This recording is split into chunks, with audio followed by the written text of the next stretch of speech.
So do you ever wonder if Zillow Zestimate is actually correct or not? It's actually funny because depending on who you're talking to, a lot of buyers will live by Zestimates, and then a lot of agents are like, they suck. They're never right.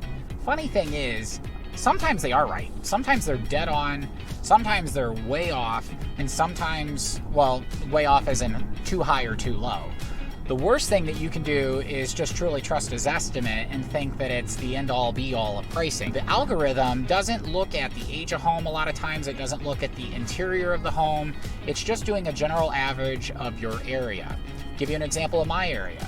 I have a lot of smaller homes around my house, so unfortunately, my home on Zillow always shows at a lower value than what it really should.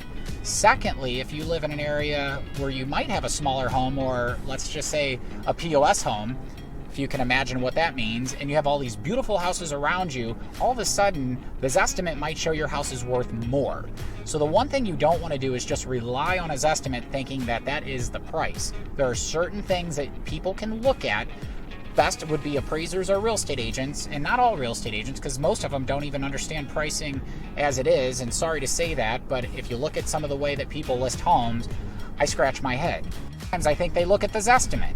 Another thing to point out about the Zestimate that's kind of scary, I can't tell you how many times the Zestimate's low. I put my list price on there, and then the Zestimate comes up close to my price of my home.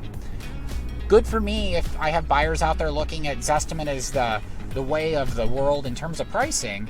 But unfortunately, I've watched Zestimates pop way up real quick.